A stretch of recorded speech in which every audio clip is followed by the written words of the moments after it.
feel like Ghana is so amazing compared to here, like in terms of the community and everything.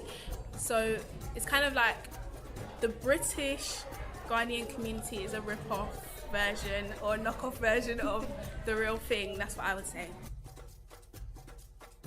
Ghana's more or less the same as here, and you get a lot of people here going out there to do events and stuff anyway, so it's like the culture over there is changing a lot, so I feel like everywhere's the same, almost. Ghana's too hot for me, but I was there. No. Too hot in the weather or too hot in the scene? In weather. That's a group of young men and women, largely of Ghanaian heritage, reacting to my questions on whether the positive perceptions of Ghana that many Ghanaians in the diaspora, British Ghanaians in this context, may have of Ghana, is it that of fantasy due to the fact that they do not live there, or is it accurate? This documentary will lead you on this journey to find out the fascinating aspects and realities of being Ghanaian in Britain.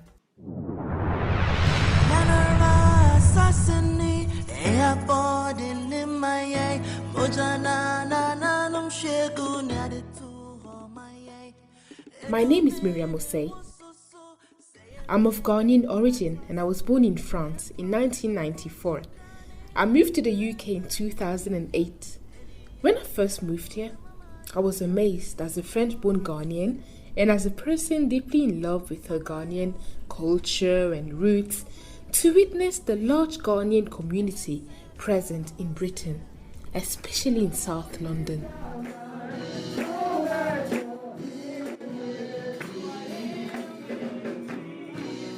What you're hearing now is the sound of the Pentecostal church in Croydon that I spent most of my teenage years in. It is mixed with people from different cultures. There's a majority of Ghanaians here too. It is the church that I matured in. Aside from reflections on the Sunday sermons, talk about cultures, religion and debates on heritage among the young attendees, young adults here are prominent. So I did not hesitate to ask. How does it feel to be Ghanaian, like in Croydon? I don't know if I should say Croydon or Britain. I feel like there's a difference, however there's not a large difference because you're still around the people. However, if you do visit Ghana frequently, then it's a large difference, if that makes sense, because I feel like Ghana is so amazing compared to here, not like in terms of the community and everything.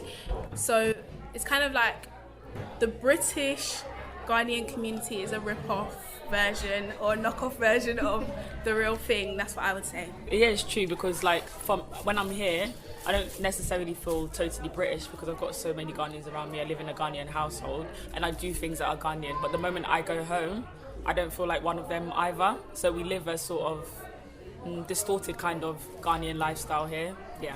I was in Ghana for like 10 months recently. Yeah, Ghana's too hot for me, but I was there. No. Too hot in the weather or too hot in the scene? In weather. So, like, whilst I was out there, I worked in like a bank, and what I found was the way we work in Britain is, I'd say, a bit more efficient. How do you stay connected to Ghana, and how would you say that, yes, you are Ghanaian, and yeah, Ghana is this way when you've actually never lived there? It's what you see on the media, I think, personally. Like I think nowadays, like, music in Ghana has become like a big thing. Obviously here you're listening to the music here, which is fine, but being in Ghana and maybe listening to the music where everyone is understanding it, and there's there'll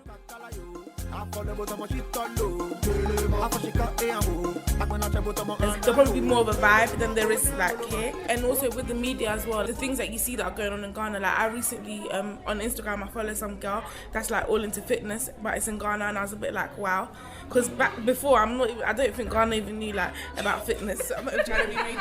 So it's like, oh, you know, like you can actually live the life that you're living here maybe in Ghana as well. I'm someone who would potentially like to live in Ghana because I feel like I am a Ghanaian, okay? So first of all, I need to give back to my country, which is one of the reasons why I want to go back and do something great, even though I haven't lived there for more than 3 months, I still feel like I belong there, if that makes sense, because I don't feel like there's a sense of belonging in the UK, even though I was born here. I'm just here to get what I need to get from this country and go. I'm left amazed by the discussion and the opinions of those second and third generation of Ghanaians who, though bred in Britain, connect with Ghana in various and different ways, but also possibly through the limits of their own perspectives.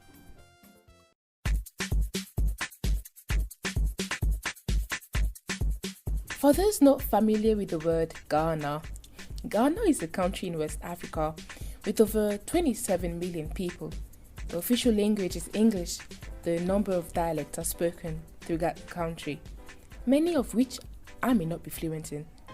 Formerly known as the Gold Coast due to its natural gold resources, Ghana was the first sub-Saharan African country to gain its independence on the 6th of March 1957, leading the way to democracy. Over the years, despite its challenges, Ghana remains synonymous with peace due to its low violence when comparing to its other African neighbours. In fact, in 2008, in a survey, Ghana was ranked first as the most peaceful nation in Africa. Its strong culture makes it a country that many still feel connected to, even after leaving the country.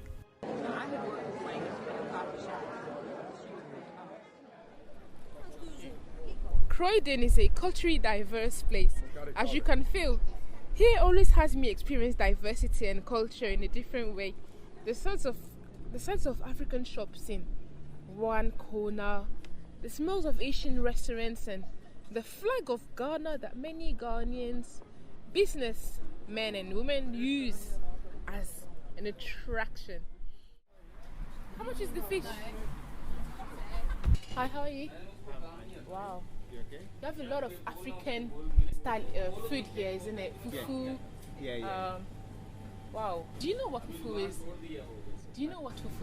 Yeah, I know. I'm selling this. Only this. Only this. Wow, Yeah, that's yeah. good. That's good. You sell Ghana bread. Ghana bread. Yeah. Okay. Wow. For those who don't know, fufu is a very popular staple in Ghana.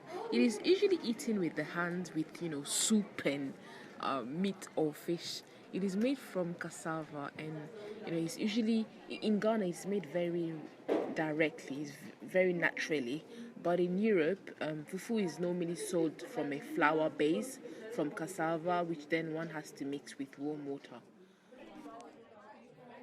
I've seen a lot of women, African women, really busy doing hair on a Sunday. Still very busy though it's a Sunday. This reminds me of the site of capital of Ghana, where I see a lot of saloons packed, even on a Sunday, yes. I also see in another corner of the place, I see African printed clothes being sold there as well. So I think this is part of the same shop. Let me just go and see how it is. Wow, it's very packed. Can you just tell us, where are we right now? I'm seeing a lot of African printed clothes here in the middle of Croydon. So where are we? And I see hair, people doing their hair on the side as well. Yeah, you're on yes. West Croydon Station Road in Croydon. Yeah. And this is Home Sweet Home, the fabric shop. Home Sweet Home. What's your name, please? Joseph. Joseph. Are you the coordinator of the place? Yes, I'm the owner. The fabric shop is about 22 years old, and the salon is maybe about 18 or maybe about 17 years. Were you born in Ghana? Yes. Wow. A lot of British Ghanaians that feel connected to Ghana and may have this perception of Ghana as maybe a holiday place, and other people may not actually like Ghana. But what do you think of the perception that British Ghanaians have of Ghana, especially those with the positive perception? Is it realistic? Well, it depends. It depends on where you're coming from with that, because as you said, some people will go to Ghana and they will thinking, is this it? Others will go and they will see the potential. If you're born here and then you go to Ghana and you see the potential, you were thinking this is the holy grail. I could make something here. It's very difficult to actually do something as a young black, person here in Britain. So if you go to a place like Ghana, for instance, and you see that, they're all like me. They're all young, they're all hustling, actually, I see a business opportunity here. So that's why people think it's a holy grail. If I go to Ghana, I could do this. But it's not easy. It's not.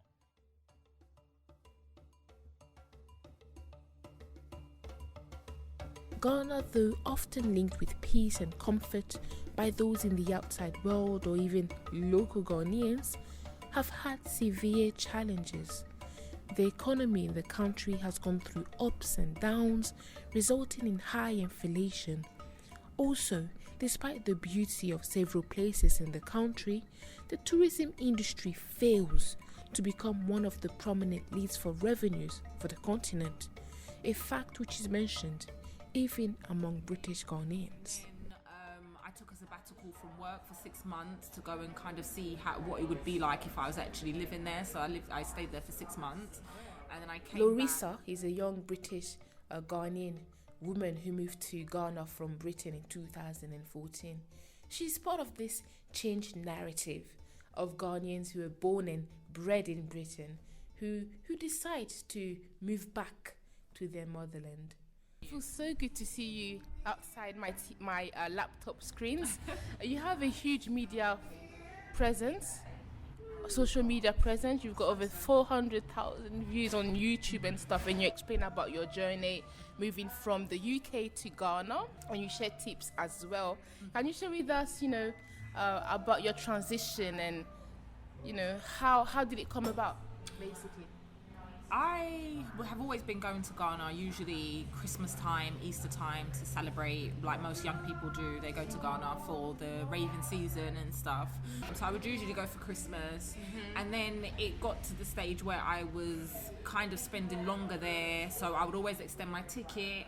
And then I took a sabbatical from work for 6 months to go and kind of see what it would be like if I was actually living there. So I stayed there for 6 months, and then I came back. I took redundancy from work, and then I left my job as a social worker, and then I was in the UK for another year, just planning to go to Ghana. So I then made the decision to actually go. How were you growing up? Did you always have this connection with Ghana? Not really. Or No. When did it change? The first time I went to Ghana was in my late teens. Very, very late teens, early 20s. That was the first time I went. And sometimes that even can be a good thing, because I think when you're growing up and parents always say to you, if you're bad, I'll send you to Ghana, you go and live in Ghana. People always had that hate for Africa, that hate for Ghana anyway. So it might if I had gone maybe as a young teen or a child under 10, who knows, I probably would have disliked it and I wouldn't have wanted to go back. So I went when I was obviously old enough to understand the culture and understand the tradition, and I loved it from then. Before you moved to Ghana, you obviously have this, I don't know if everyone has it, but you have this idea of how Ghana is going to be like. And that's kind of what this documentary is about. The perception that we in Britain may have of Ghana. Is it accurate, or is it more fantasy-like? So when you actually live there, not just visit, how was it? I definitely think that we have a romanticized view of Ghana, because obviously if you're there for a short period of time, you've gone with enough money to last you those 3 months and some. So obviously you can go and eat at all the nice restaurants, you can spend time at the beach on Sundays. Obviously every day you can wake up late and have fun. It is a holiday as such. It is a bit of a culture shock, to be quite honest, that you can't go across the road to get your local amenities from Tesco's or wherever. It is a cultural shock that the things that you're used to are no longer there. I started working later on into my 2 years in Ghana, and because obviously I didn't have to think about those type of things before, but we're talking about waking up at 6 o'clock in the morning and having no electricity, no hot water, and if there's light off, I was doing my makeup in the dark. Do you see? And then you've then got to go to work and be normal and feel normal. And it's things that you just wouldn't fathom that actually happen and you manage. See, I've interviewed several people here, British Ghanaians, that especially one girl who really wanted to believe it's important to go back home and do something there. She sees the opportunities in Ghana, right?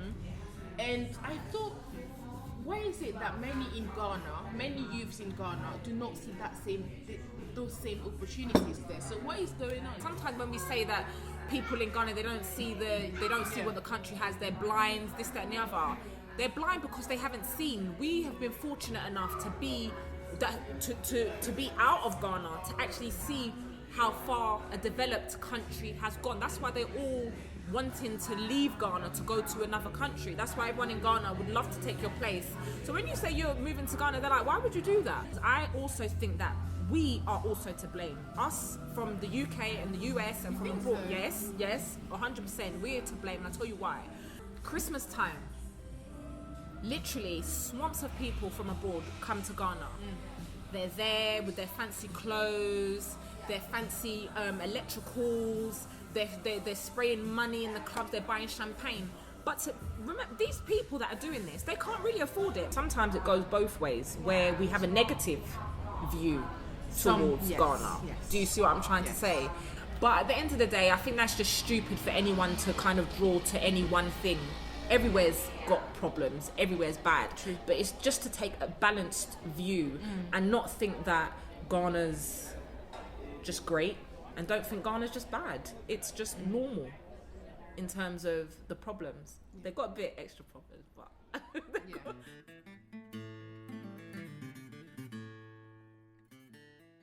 My dad migrated from Ghana to Europe over 30 years ago. He shared with me that he's always loved Ghana, but due to his lack of education, having left school at an early age to take care of his younger siblings, he was left with only joining the army as an option in Ghana, which his heart was really not into. So Dad realized that he had no choice but to leave Ghana in order to fulfill a better path. Them moving may not necessarily be because of an unrealistic fantasy of life abroad that they may have. If the number of British-born people of Ghanaian descent who cannot speak a Ghanaian language fluently continues Ortis Deley is a half-Ghanaian TV and radio presenter here in Britain. He is also the narrator of the documentary British Ghanaians Lost in Translation, a documentary which depicts the way in which Ghanaians living in Britain relate to their local languages and the possible failure of families who have moved from Ghana to the UK to impart the local languages with their children. So as an African, you're Nigerian and Ghanaian as well. Who is Nigerian and who is Ghanaian? I am both. My father is Nigerian. My mum is Ghanaian.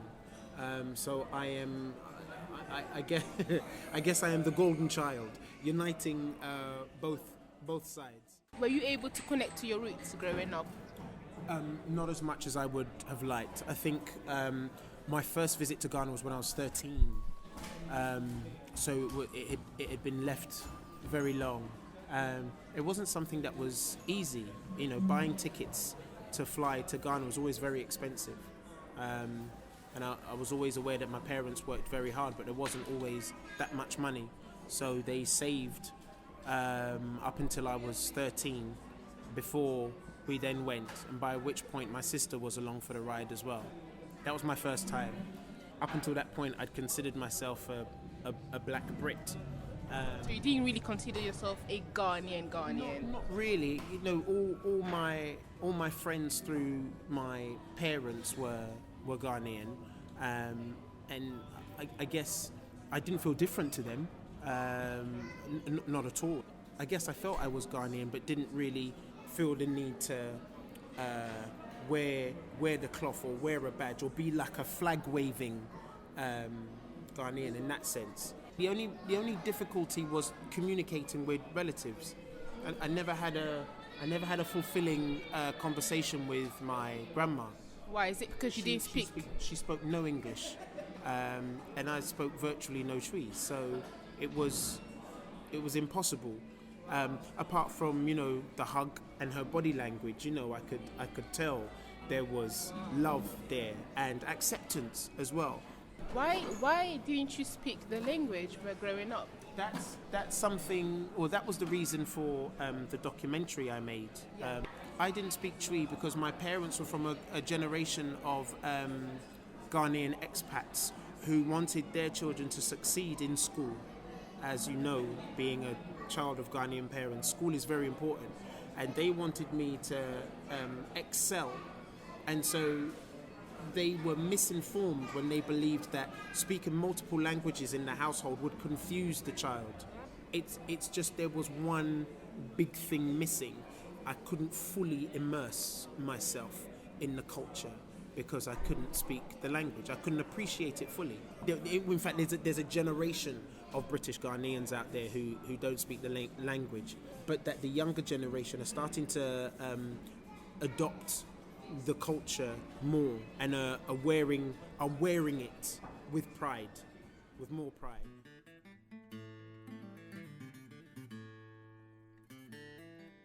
I'm about to talk to one of my relatives who is in Ghana. I'll call him R, not to reveal his name. He is one who firmly believes in the fact that life abroad is way better than that in Ghana to live, though he's never been. I want to know a bit more about this kind of perspective. So you think there's no jobs in Ghana, so it's harder? I'm not saying there's no job in Ghana, but the job in Ghana is very less. It's very difficult to get. Like, after school, even the postings of the problem. It's not easy. It's not easy in Ghana to get a job to do. Moving to abroad, there's someone who moves to abroad, who goes to abroad, just like further something up, or maybe the person there, the person will go to abroad and being like to get more what do you call it? Benefits. Get more ideas on the work he's doing or stuff. Yeah, and some people to move to abroad just to fun and earn money, just to be happy, just to make sure things go well for them. I see. So do you think that if you moved outside of Ghana, you'd be happier? Yes. As I'm talking to you, there's some people who say it's not easy to be in abroad. Oh no, it's not easy to be in Ghana either. It's not easy to be in this world, right? But you have to move to where you get your peace, you get your freedom, where you'll be okay. Because of some hardship, it's because of what a person is facing, the problem the person is facing. Can I ask you something as well? Like in Ghana, have you actually pushed to get to where you want to be as well? Have you been pushing and there's still no opportunities, or you have just been there? As I was telling you, I need some little push-up, like I need some little money to add to my work. But who is there to help me? Who is there to talk to? Like if I get someone who will give me a job to do, to add to mine, then be okay, I'll be cool. But who is there to give me that thing? Who is there to give me that job? Who is there to help me? People say that you create the opportunities yourself. But in Ghana, you can't just go to someone and say, please, can you help me, like, with this your product? Right now, I can't just go to someone. So basically, you think in Ghana, people don't help each other easily? Yeah, that's what I'm saying. Wow, I'm almost out of breath, as if I ran a marathon. It was very interesting to talk to my relative. His views were quite interesting. He mentioned that life in Ghana is not really easy to live in. And as I kind of try to understand a bit more, it seems to me as if he was trying to say that in Ghana as well, people don't really help one another this way. You can't really go to someone and say, let me help you with your business. For him, to live abroad is to be happy, is to be happier than how he's feeling right now. Following the success of the movie Beast of No Nation actor Abraham Atta, There was a recent statement made by Ghanaian-born American filmmaker Leila Jensi that in order for Abraham Atta's career as an actor to go further, it would be best for him to leave Ghana and pursue a career in the USA, Hollywood. There were a few people in the Ghanaian entertainment and music industry who agreed with this opinion. Israel Laryea, his name is a Ghanaian journalist, a very prominent one. He's very active in the journalism field in Ghana at the moment. He occasionally works with the BBC and CNN, and is familiar with this sort of international related topics. I want to get his perspective. Is it not accurate for local Ghanaians to think of abroad as this paradise? To a large extent, it is accurate. I mean, the West is more prosperous than Africa. Things are a lot better at your end. Things work a lot better, and there's a welfare system that tends to support people and all that. So clearly, the perception is accurate. I mean, it happens. So there are Ghanaians who are living abroad who are struggling. They're, indigents of these Western countries who are also struggling. There's homelessness in America and in the UK, and there are people who can't make ends meet, and people who are struggling. Except you don't get to see a lot of that in the movies that we get to watch here in Ghana, and so you don't get to see that, but it happens. Are there really no opportunities in Ghana? There are opportunities, and there are lots of opportunities, except that, it is difficult to transform or to convert these opportunities into reality and into wealth. And for yourself now, by being honest, if the opportunities arose for you, for you to move abroad, and I guess, work in the media there or work for so-and-so company abroad, would you do it? I would if I had a job waiting for me, but I won't just up and go to the UK or the US and say I'm going to look for a job in media. No, I won't do that. But I particularly am not very excited about living abroad. It would take a lot of convincing in terms of the paycheck. So, but it's something.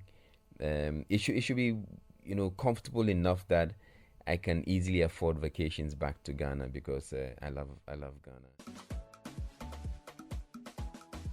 The Future of Ghana organization is another active Ghanaian initiative here in Britain.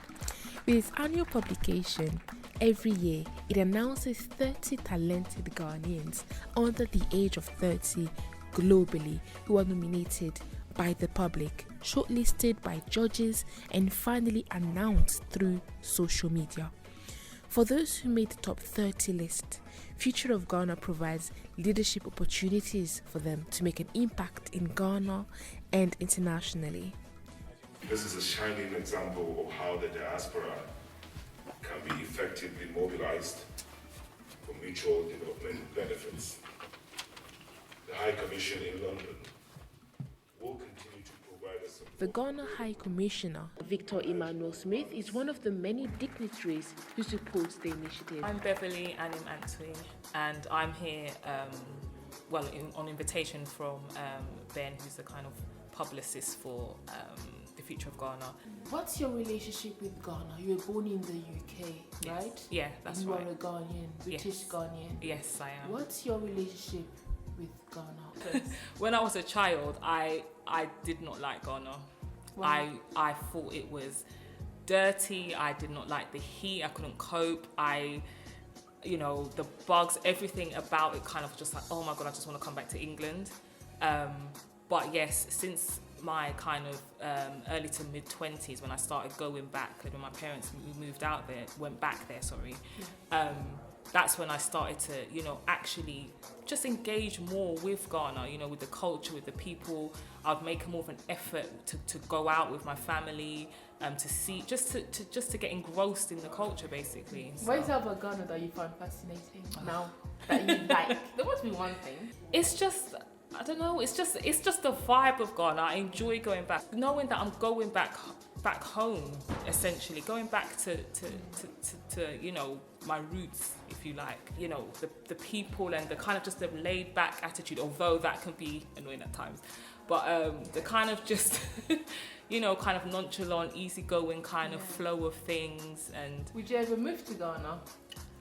I wouldn't say I'd move there now, but I think in terms of retiring, then yeah, that would be something. There is always more to anything than we think we know already.